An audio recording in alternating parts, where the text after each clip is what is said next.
Hey everyone, welcome to the Eat to Win show where sports nutrition meets peak performance. Get ready for expert insights, real stories, and tips to help you win with every meal. Let's dive in. Welcome to the Eat to Win podcast show. I'm your host, Ronnie Harper, and we're here to talk about all things related to sports nutrition and how we can help athletes win. Today, we have Giordana Koutavas, known as Coach G or G, join us. Giordana is a former collegiate soccer athlete turned sports dietitian and coach with many years of experience working with soccer athletes, soccer players, specifically with food allergies. We'll get into that in just a little bit. She's here to discuss the fundamentals of sports nutrition, how to fuel soccer performance, and managing dietary restrictions to optimize athlete success. Welcome to the show, G. Thank you so much, Ronnie. Good to have you here. Glad to be here. Yeah. So let's hear your story. Your story is quite interesting, from college soccer player to registered dietitian to coach. Tell us how all those got started.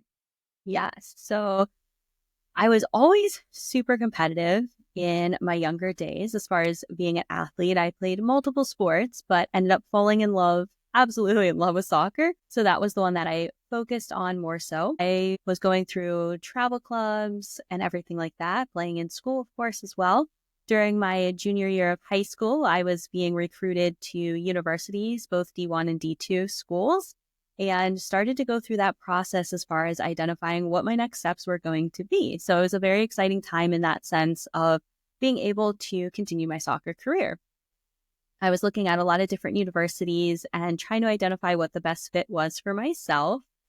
When I was looking at specific universities, I knew that I always had a niche in the science department. So I always wanted to kind of go in that area moving forward with my major.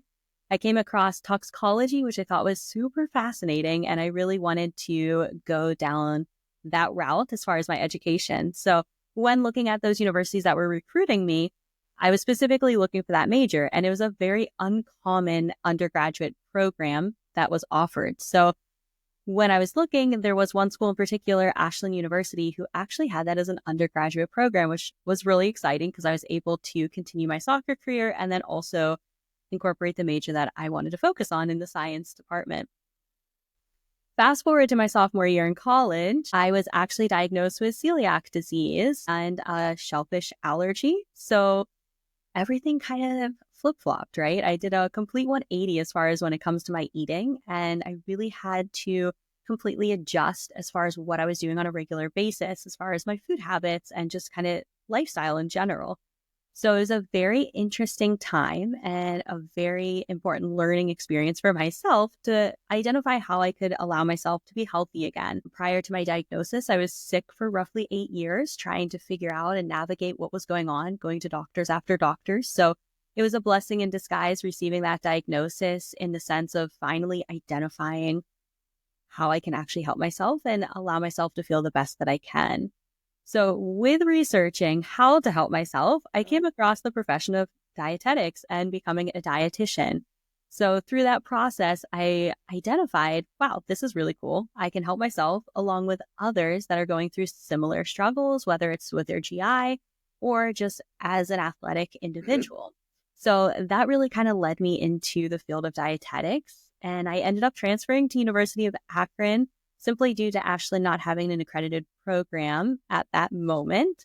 So I finished my degree at University of Akron in dietetics. So that was kind of what allowed me to see the profession of dietitians and the, major of dietetics in particular. And I've always been super involved in sports and athletics. So that was just kind of a natural fit for me, being in the coaching realm and being able to help individuals love the game of soccer and being able to help assist them within that team sport. So it's been a really fun process being a coach and being a dietitian, and being able to kind of combine the two of them to really help assist those individual athletes and just overall individuals who want to help reduce their chronic disease risk as well.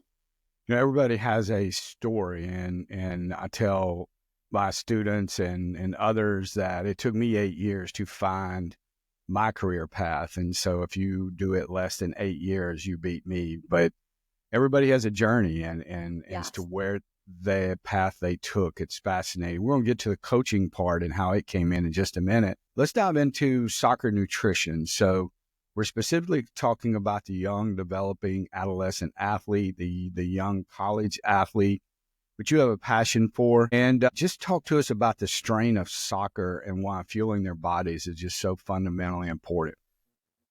Yeah. So anytime working with athletes, I think it's so important to really kind of assess where they're at with their nutrition, right? So everybody's kind of at a different point. Some individuals may feel very confident and others may, have their parents help assist in that department and not really know exactly what they should or should not be incorporating. So I think it's always really important to identify where they're at and kind of where they're maybe not necessarily struggling, but trying to figure out how to get more energy or feel that the best they can throughout the day. So being able to kind of figure out what's going on their day to day, what their schedule looks like, how involved are they within the sport? Are they doing multiple practices in one day? Are they going multiple practices a week?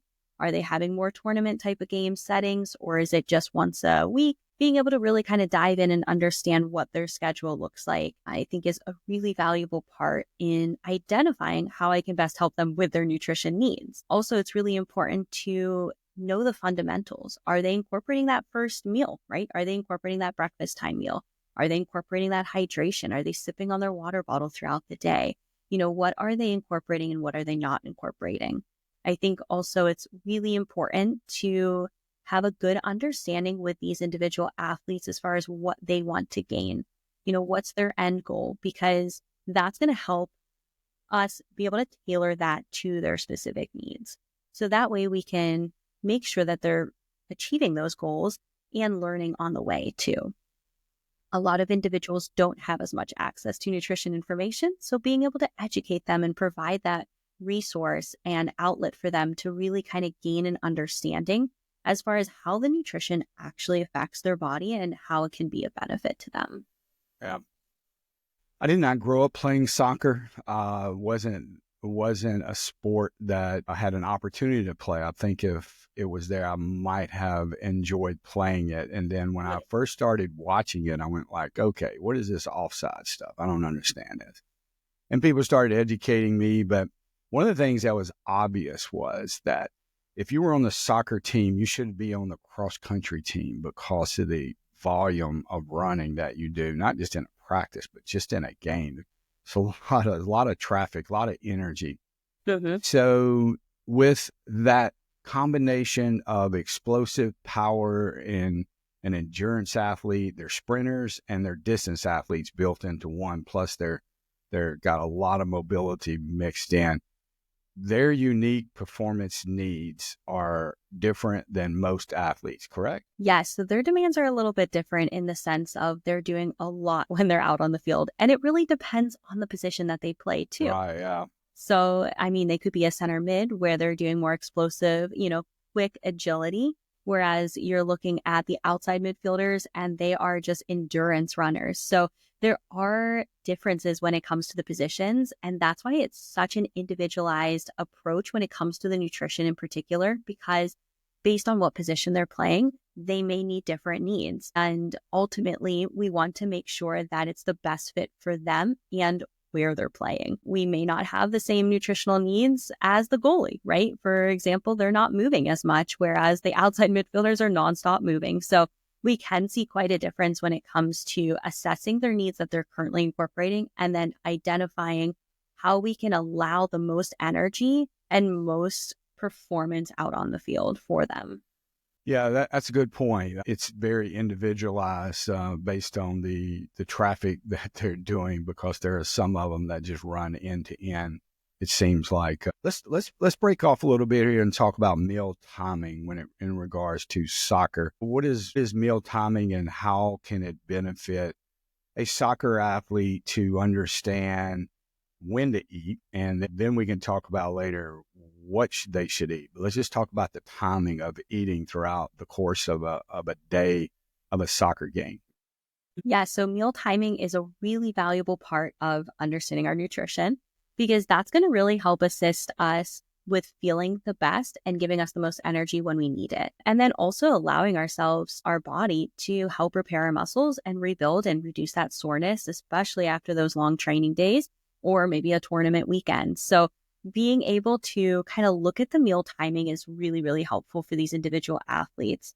I think there's a lot going on in their day to day, right? Especially in the high school athletes, they're in the classroom majority of the day. So they have a little bit less of availability. Whereas college athletes, they have varying schedules. So they have the capability of maybe incorporating a meal here or there and breaking that throughout their day compared to those high school individual athletes. So overall, I would say being able to incorporate those balanced meals more often throughout the day is really key, and making sure that those meals are really well balanced. So that way they're getting so many great nutrients on their plate. When we're looking at specifically when to incorporate certain meals and when not to, we want to try to incorporate a little bit more of a well-balanced meal further out. So like 3 to 4 hours, for example, prior to that game or practice time. And then as we start to get a little bit closer, we find that we want to incorporate a little bit more carbohydrate-based meal. So that way, or snack more specifically, so that way we get that quick energy boost right before that game or even practice. And then same thing kind of plays a role during that halftime as well. Depending on our position, right, and how much play time we are receiving, we may need a little bit of an extra boost as well. So being able to incorporate another great carbohydrate source can be a great benefit to us. So that way we're able to continue that sustained energy or even see an additional boost of energy. And that can lead us to doing better than the competition because now we're fueling properly and we have that extra edge. There's a lot of moving parts when you're trying to consume the quality and quantity of calories that are needed to burn the fuel of a soccer athlete. So we haven't even touched on the breakfast or the morning, and we won't really get into that today. But so far you mentioned pregame meal, then you have the fueling right before a game, then you have halftime, then you have post-recovery. Those are 4 fundamental fueling opportunities for a soccer. If they just miss 1 or 2 of those opportunities, it could be detrimental in their energy level, correct? Yes, we definitely can see a drop in our energy. We can see a drop in our recovery as well, depending if we don't incorporate that post-recovery meal or snack. So we can see differences with how our body reacts. And when those individual athletes are properly fueling, it's amazing to see how much better they actually feel and what a difference it makes. When we're kind of running on low energy, we don't necessarily notice the difference as much because that's kind of our normal.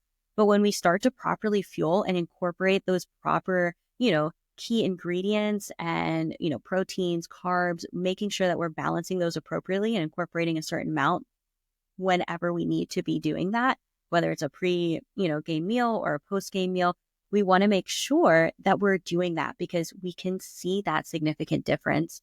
And I've seen athletes recognize those differences as far as how they're feeling and mentioning, wow, this made such a difference when I was able to have even as simple as a granola bar before that practice time. They could notice that difference of how much better they felt and how much more energy they were able to put into that practice, which at the end of the day is so important for that individual athlete because now they're furthering their sport career in that sense because they're going to look better than the other players because they're able to give it their all.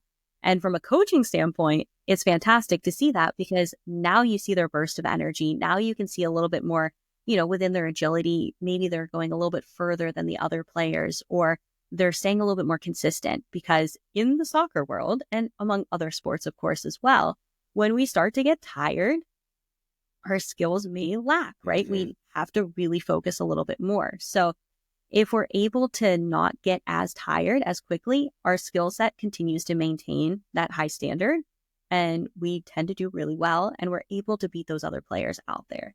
So it really does make a difference when we are prioritizing that. And it's really cool to see when those athletes recognize the difference with how they're feeling as well. Great stuff. And we could go deep dives into all of those meal timing opportunities, and we will. We'll have you back on as a guest, and we'll do a deeper dive into the meal timing aspect. We got a lot to talk about. Hey, stay with us as we take a short break to thank our sponsors. You're listening to the Eat to Win podcast with your host, Ronnie Harper. Liquid Fuel is a new sports and hydration product formulated by a sports dietitian to give athletes the edge to train and compete longer. It contains a low glycemic carbohydrate, platinose, designed to keep blood sugar levels more stable to provide energy for 3 to 4 hours without the blood sugar crash seen in other leading sports nutrition drinks. Its unique 4-part electrolyte formula includes 50% of your daily magnesium need to optimize muscle function. Liquid Fuel is naturally sweetened along with no artificial ingredients or colors. Currently being used by high school, collegiate, and professional teams, Liquid Fuel allows you to live the life with confidence knowing you're properly fueling your body. Visit drinkliquidfuel.com and use the code MSD10 in order to get 10% off of your order. Welcome back to the Eat to Win podcast. We're talking with Coach G about soccer performance and the fundamentals of sports nutrition. Let's jump back in. So, Giordana, you told us your story of coming from a college soccer athlete, and then you had an issue with an allergen, which then led you down the path of a sports dietitian. Tie in the role of a coach. Where did that come into play? Because you also coach soccer, right? Yes, I do.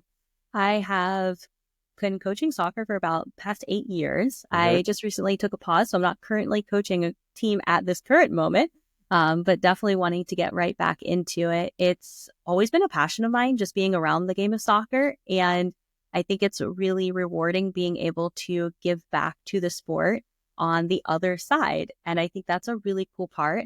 I think it's also really encouraging as a female athlete, being able to be a female coach, being able to show these individual girls they can do things after the sport ends. Like they can still be part of their favorite thing. And I think that's a really cool thing to be able to show these individual athletes. I know I've mainly worked in more of like the youth environment, so like U14 or under, and being able to see these individual female athletes seeing me as a female coach and saying, hey, I could be a coach one day too. It's so rewarding in that sense because the sport doesn't end. And I think that's so cool because there's a lot of different areas that you can get involved in within the soccer world and any athletics, of course, and any sport. But being able to see that firsthand and have that exposure, I think is really wonderful because I know for myself growing up in the competitive soccer world, I did not have that female coach atmosphere. I didn't get it until my college years, and she was the assistant coach. So it's really cool to be able to have that exposure and being able to have that bond with those individual athletes and just knowing that they have something after the sport that they can get involved in to continue the love of the game. Yeah. So you've seen soccer at different levels, college, young adolescent, and you've seen it from the eyes of a coach and you see it through the eyes of a sports dietitian. What's the biggest gap or biggest gaps in nutrition knowledge among soccer athletes? What do you think? What do you think they're missing the most?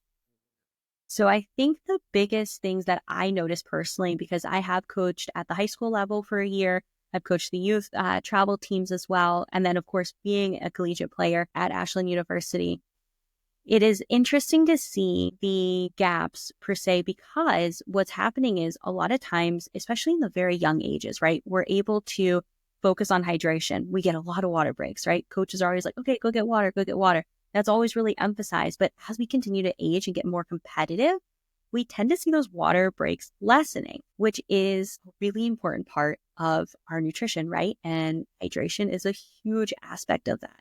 So we don't want to necessarily lessen those water breaks, right? We can make them quicker, for example, but we still need to be able to allow that. So I think the understanding as far as just what's going to benefit the individual athletes the most, I think is a really important thing for those coaches and athletes to have. And then also the communication. I think it's really valuable when the coaches are able to communicate with the individual athletes and let them know, hey, this is going to be a really important game. Let's make sure we're sipping on our water bottle throughout the day, right? We don't want to start drinking 20 minutes before our game. That's not going to provide us the most hydration. You know, being able to let them know we are going to be traveling for a tournament this weekend. We're going to go out to eat, for example, setting them up for success and going to a restaurant where they're able to get all the proper nutrients. If there's individuals on the team that do have food allergies, accommodating them, allowing them to also eat at the restaurant so they're able to be properly nourished. Being able to have that general understanding and communication between the coach and the athletes, I think is extremely valuable. And then lastly, I think another big part of it is the allowance of it. There's so many times where I've come to, set up my cones and get ready for practices, and the athletes are coming and they're coming from other commitments. They're coming maybe from the classroom. Right. They don't have the availability to incorporate a snack or have it available. So now they're coming into practice sessions or even games sometimes with low energy starting. And that becomes really hard to perform at their highest level. So almost having the understanding, the allowance, and the communication to say, hey, if you need a snack, go ahead and grab one real quick while we're starting to warm up. I'm going to allow you to have a moment to incorporate that granola bar, whatever it may be. Right. That way you have that energy. And then also letting them know it's okay to incorporate something during halftime. Put something in your bag, whether it's goldfish, whether it's pretzels, whatever you need to incorporate to get that burst of energy, having that allowance, because I know a lot of coaches, they don't allow the individual athletes to eat during halftime when they may need an extra boost of energy. So being able to kind of have that allowance is such a huge deal, and it makes those athletes feel way more comfortable, and they're able to perform at their highest level for the coaches along with the rest of their team. Yeah, I know you've got a big list of gaps because you see it from all angles, from hydration to communication to allowances, and we could really go on and on. There's a lot of assumptions that are made when it comes to fueling, specifically in the soccer setting. But very good. Yes.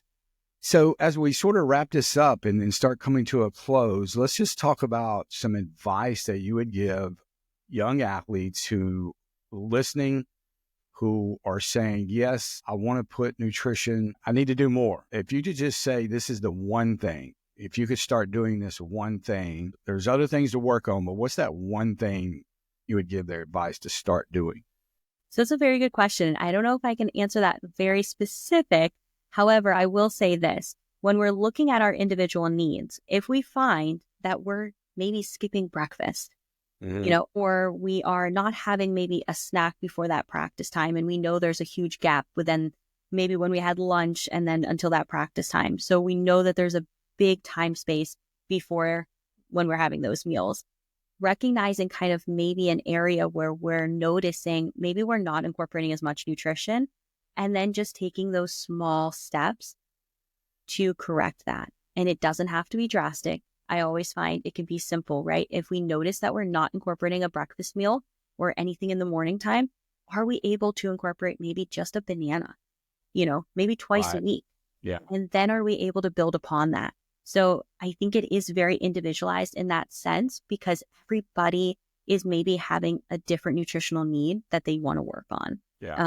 But my best advice would be to start small, try to identify it, and then also look for a registered dietitian. Look for those individuals that can help assist, because we want you to succeed and we want you to feel the best that you can on and off the field, right? We want you to have that energy in the classroom to do the best that you can.